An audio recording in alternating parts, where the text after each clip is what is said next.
Which numbers matter? Should I be tracking downloads, listens, followers? And what's the difference between downloads, listens, and followers? That's the question a potential client came to me with last week. So, if you aren't sure how to know if your show is growing or doing well at all, here's what nobody tells you. None of those numbers, downloads, listens, or even subscribers, tells you whether your podcast is doing its job for your business. We spent most of our conversation walking through that very important reframe. So that's what you're learning in this episode. What to track, why it matters, and the tiny signals that someone's about to become a client. That's the good stuff. But I'd be doing you a disservice if I didn't also teach you the bad, the invisible off-ramps where folks are slipping away and you don't even know it. Yes, you need to know how to find where your podcast funnel might be leaking. You're listening to Podcasting for Financial Professionals, the show where smart business owners learn how to use podcasting as a serious growth tool, not just another marketing experiment. I'm Virginia Elder, podcast strategist and founder of Podcast Abundance. Since 2019, I've helped professionals stop guessing with their podcast and instead build a show that increases their authority, expands reach, and generates leads for their business. If you've ever wondered whether your podcast is actually generating leads or if you're just kind of publishing episodes and hoping for the best, you're not alone. And the issue usually isn't the content. It's that no one ever showed you what to track. Your podcast builds authority, warms leads, expands your reach, and creates opportunities long before someone ever hires you. But if you're only watching download numbers, you're missing most of the ROI. That's why I created the Podcast ROI Metrics Tracker, a free tool that helps you track 50 plus non-traditional metrics so you can finally see what your podcast is really doing for your business. Grab it now at podcastabundance.com/ROI-tracker. All right, let's get into the episode. If you're a financial professional using podcasting to support your business, the real question is not how many people listened or how many downloads did this episode get. I know that's exciting, but the better question is what happened after they listened. Did they download something? Did they join your email list? Did they visit your website? Did they reply to an email? Did they talk to you or DM you and mention the episode? Because the podcast's ultimate goal is for them to enter into your business's ecosystem warmer, clearer, and more ready to trust you. That is where the real signal lives. So here we go.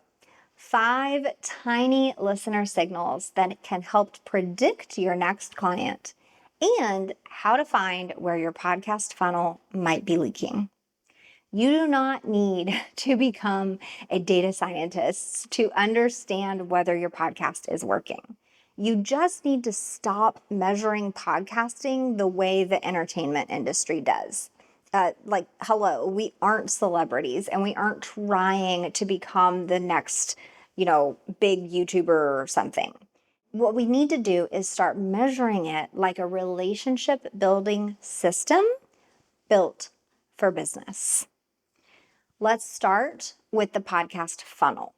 First, what does a podcast funnel even mean? What does that look like? Okay, so starting at step 1 is discovery, right? So maybe they find your podcast directly, but more likely they found you somewhere else first.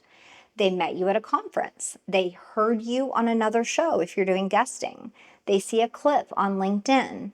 A friend forwarded them an episode. They read your book. They heard your name from a trusted friend, right? So then step 2 is that they listen or watch your episode. Yes. Okay, but don't get too excited. Step 3 is, what do they do next? They might listen to another episode, maybe binge a few if your topics are exactly what they were looking for, which would be amazing. If they're interested, they might click somewhere. Hopefully you have a resource they can download. Maybe they'll click through the show notes and visit your website or follow you on LinkedIn. Everybody focuses on discovery, but it's in step 3, what they do next after listening to an episode, that makes or breaks your funnel. A funnel leak happens when someone shows interest, but there's no clear, compelling, low friction next step. And this is the disconnect I find in about 80% of the financial podcasts I review. You launched the show. The content is solid. You have a viable plan for interviewees. Your show's a reasonable length. There are so many things you thought of and did well, but there isn't a simple bridge from the episode into your business's ecosystem. Now, this bridge does not have to be complicated. Here's the easiest, lightest lift version. You have one free resource that solves a real problem for your listener. One form where they're entering their email address to receive that free thing, and then one short follow-up email that delivers the resource and tells them what to do next. That's it. That's a really great starting point. You do not need a 10 plus email sequence set up in the back end before you could even get started. You don't have to worry about segmenting, tagging, or automations at first. All of that just complicates things and creates an accidental barrier. Will those things help later? Absolutely. We do want to implement them in the future. But if they stop you from getting started, they are not helpful right now. So, circle back with me. Step 1 was discovery, how they figured out that you even exist. Step 2 was them listening to a podcast episode. Step 3 is what they do after listening. That's your lead magnet, the free helpful thing they can download. For many financial professionals, that might be a checklist, a calculator, some type of guide, worksheet, short video from you, or some decision-making resource, something to help them navigate, right? If you need help deciding what the best lead magnet would be for you and your brand, I'll help you in a one-to-one Zoom call. No biggie. The point is not to impress them with the most elaborate freebie in the world. The point is to keep the relationship going after your episode ends. Because without that bridge, you're just hoping that they listen to another episode at some point, and hope is not a strategy. Now that you know what a podcast funnel looks like, let's unpack the 5 tiny listener signals that predict your next client. Some of these are going to feel really obvious, but you still haven't thought of them, and others are going to be definitely something you haven't thought of. So the first tiny signal is that someone listens or watches multiple episodes around the same topic.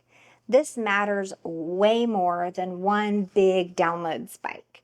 A download spike can happen because the guest shared the episode and they have a big audience. A title was trendy or timely, or because you ran an ad that week, the same week the episode went live.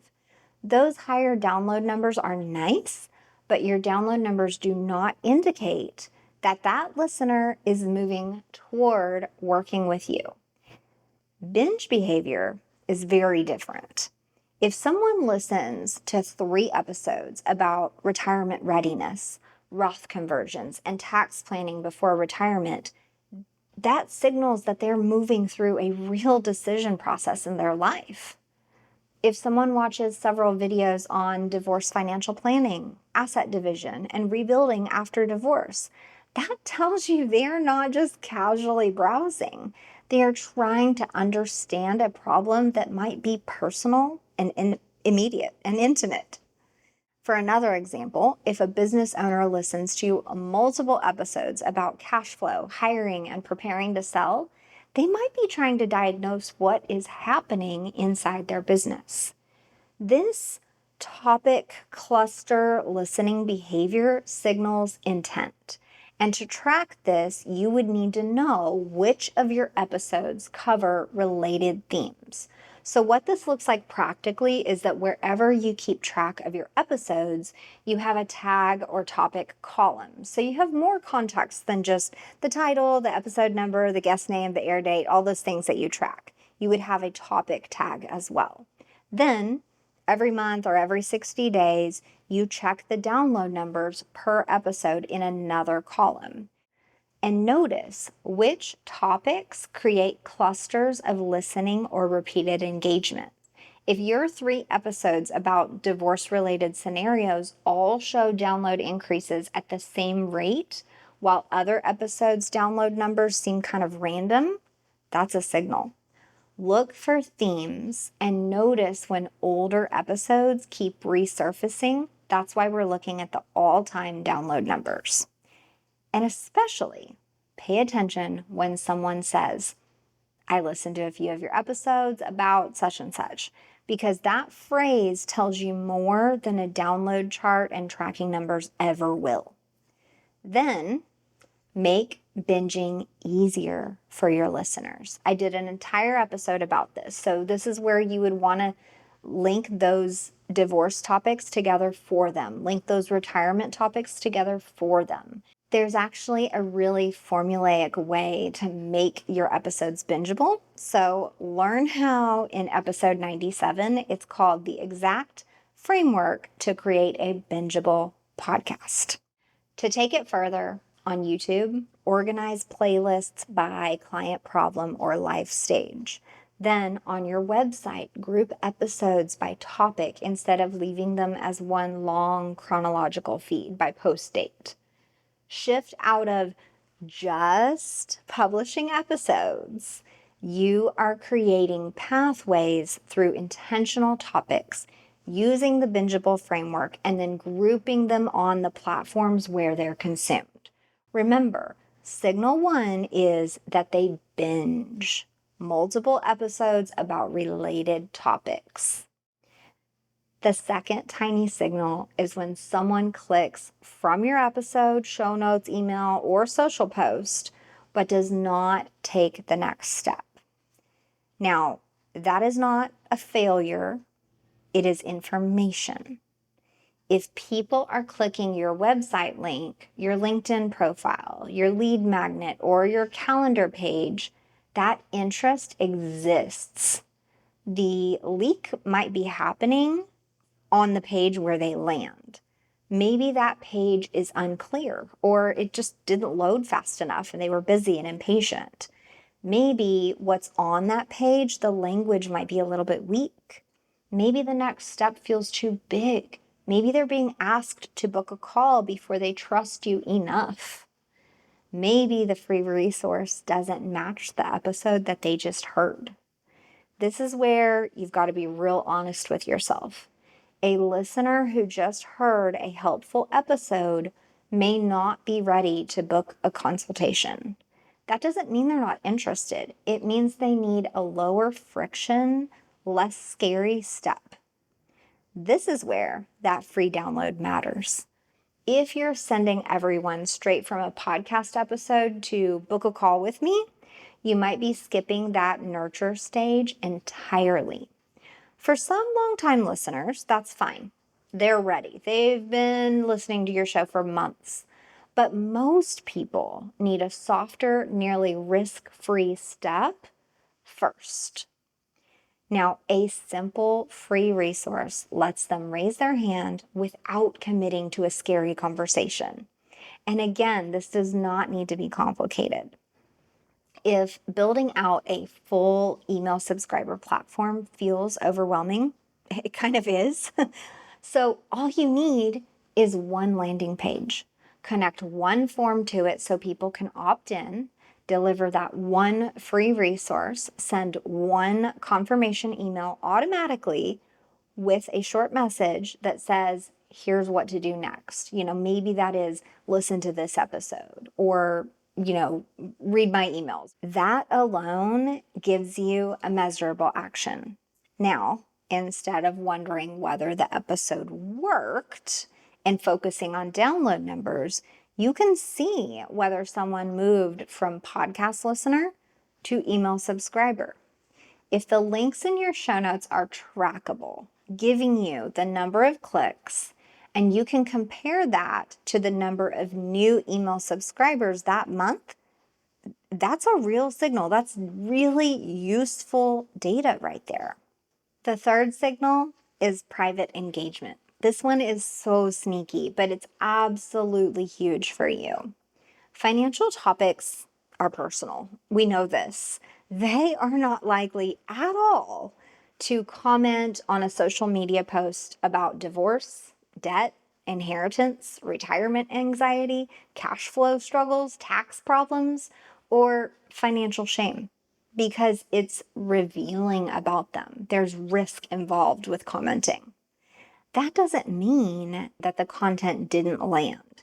They might consider replying privately to you. This is why email is absolutely huge. They might DM you. They might forward an episode to a spouse, a business partner, or a friend. If they do very bravely take that step to book a call, you might hear, I heard you talk about this on your podcast, or I feel like you were describing my situation. Those points of contact are huge trust signals. And it seems obvious when I'm saying it right now, but you might not have thought of it this way.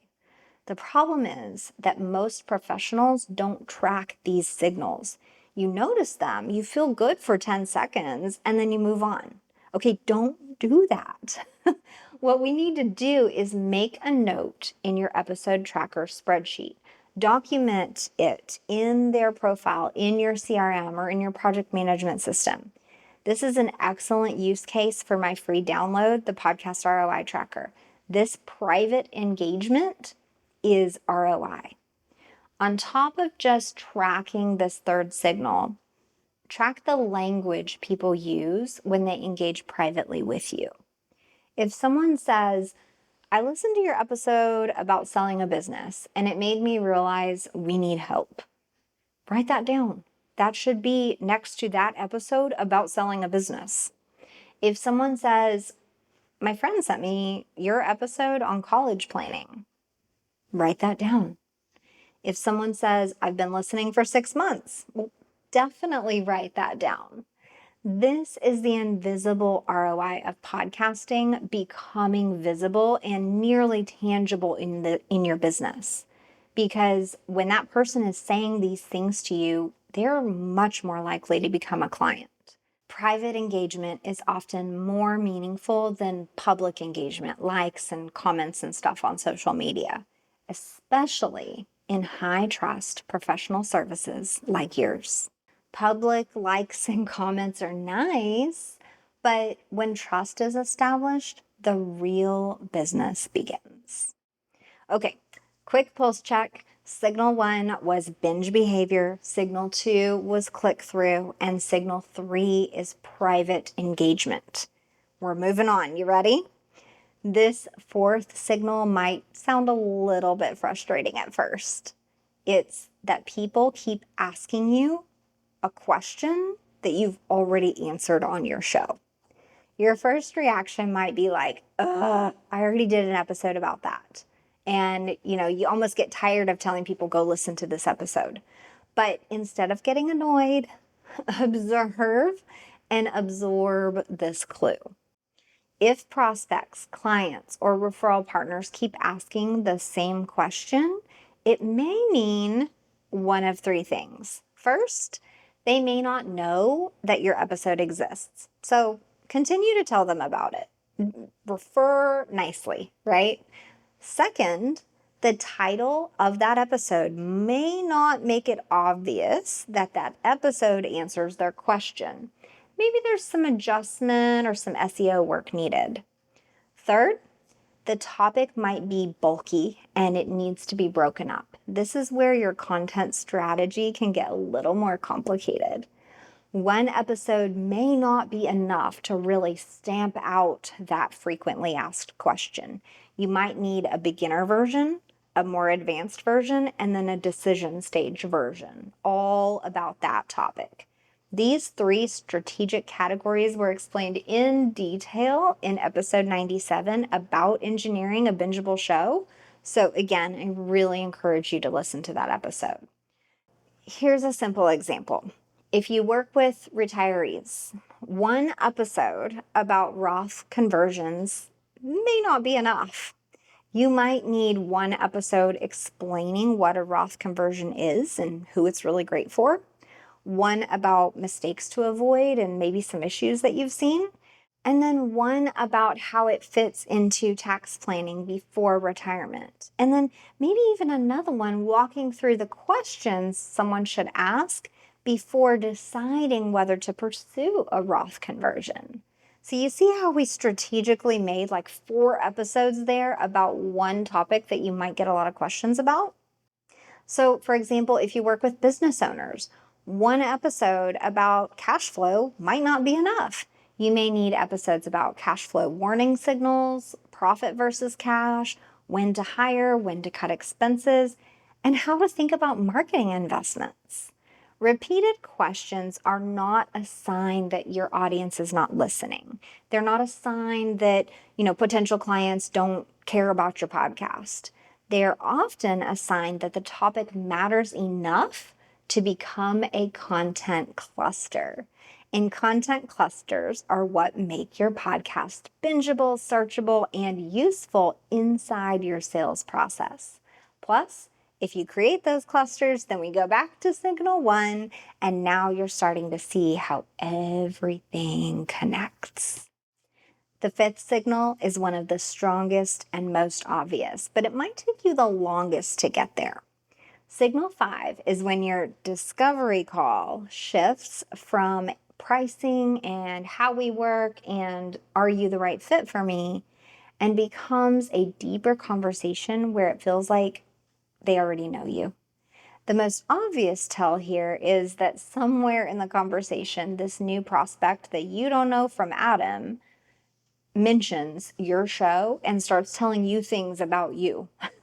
They listened, they watched, they downloaded your free thing, they get your emails, they've been here a while, following. This is where it's no longer a question of, did the podcast create this lead? Because yes. So we shift toward, how did the podcast support this person becoming ready to have a conversation with me? Because in real life, people rarely move from stranger to client in one clean step. They may discover you through a referral and then listen to the podcast. They might see you on LinkedIn, download your free thing. They might attend a workshop or a webinar of yours and then binge your episodes. They might hear you on another podcast and then visit your website and discover your show. The podcast may not be the first touch point, but it most often is the trust deepening touch point. So here's a practice I want you to implement immediately. When someone books a call, in addition to the "how did you hear about us" question, I want you to ask specifically, what content of ours have you consumed before today? How they heard about you is still very useful, but it only gives us the first, most obvious touch point. Ask what they consumed. Then they might say, oh, I listened to 5 of your podcast episodes, or I watched a few videos, or I've been a subscriber on your YouTube channel for a while, or I've been getting your emails for a year. Now you know which piece of your content generation efforts helped prepare them to be sitting in front of you today. So the fifth signal is that they literally mention your content in a discovery meeting or call. So now that we have talked through the signals, let's talk about where the funnel usually leaks. The first leak happens when the episode doesn't hook them. This usually means the topic's too broad or the title's not specific enough. They were interested in the topic, but when they clicked play, they didn't get exactly what they needed. Maybe the content was too high level and they've heard that advice before. For whatever reason, their reaction was just meh, and they didn't stick around. The second potential funnel leak is when the episode is helpful, but it didn't guide them into the next step. They learned something, appreciate the content, but it wasn't necessarily clear how your firm helps or what problem you solve or at what point they should call you.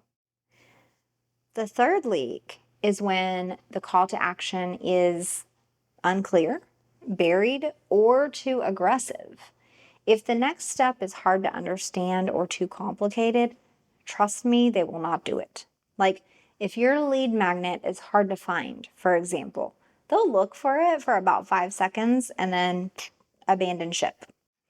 Alternatively, if the next step feels like too much too soon, they're going to back off and delay that step a little while. The fourth leak happens when the lead magnet does not match the episode. If the episode is about preparing for retirement, but the free resource is about general budgeting, that bridge is pretty shaky. They want a resource that helps them plan for retirement because that's what they just listened to and that's what they clicked into.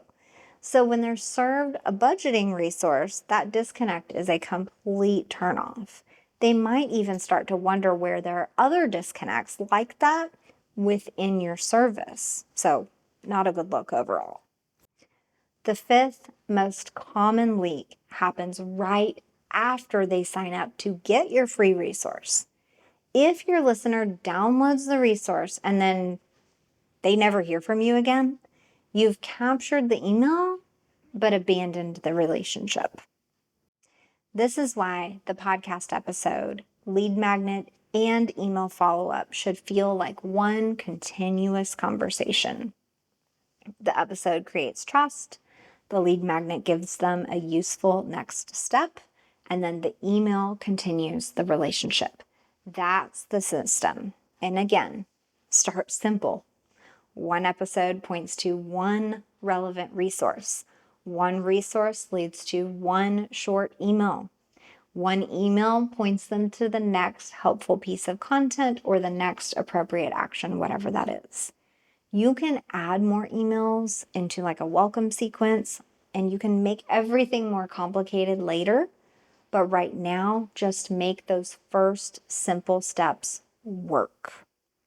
Okay, we talked about the signals and the leaks. So what should you track? Which metrics really matter for your business? Downloads, video views, and subscriber count are all top-level numbers. Track them, but realize that they are telling you your reach or exposure. It's like saying, I spoke on stage in front of 1,000 people. Okay? Now, those 1,000 people aren't all going to become clients. So if you want to understand whether your podcast is working for your business, the more useful signals are lead magnet downloads. That also shows you your email subscribers. This is the number one easiest and most obvious growth signal that your podcast is working for your business. After that, you could get creative. Here are a few ideas. You can track podcast mentions during calls. Track email replies after you've promoted an episode. You can track LinkedIn profile views or connection requests after guest appearances or maybe after you post a clip. You can track consultation bookings after high intent episodes. You can track referrals where someone says, I sent this friend your episode. You can track YouTube retention on specific segments within your episode. You can track repeated questions from prospects. You can even track older episodes that continue creating conversations months later. That's a great signal that you should continue doing episodes about that topic.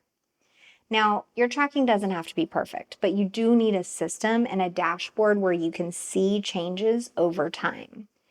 This is exactly why I created the podcast ROI tracker, because your podcast is probably doing more for your business than what your download numbers are showing. You need a way to capture the authority, the relationship, and the signals that are just super easy to miss if you're only looking at your podcast host account and, focusing on download numbers. Now, the goal is to make the trust you're building and your momentum visible. So here is the lightweight system I recommend as far as tracking your podcast growth for the ROI tracker. So once a month, okay? Sit down for 20 minutes, maybe even not that long. Review what happened around your podcast. Ask yourself which episode created the most response, which topic led to clicks, replies, or conversations, which episode prospects mentioned on calls, which call to action was completely ignored, which free resource matched the content. Ask which topic deserves a follow-up episode. That's it. You do not need a full quarterly board meeting with yourself. You need a short monthly review that helps you analyze and make better decisions around the podcast.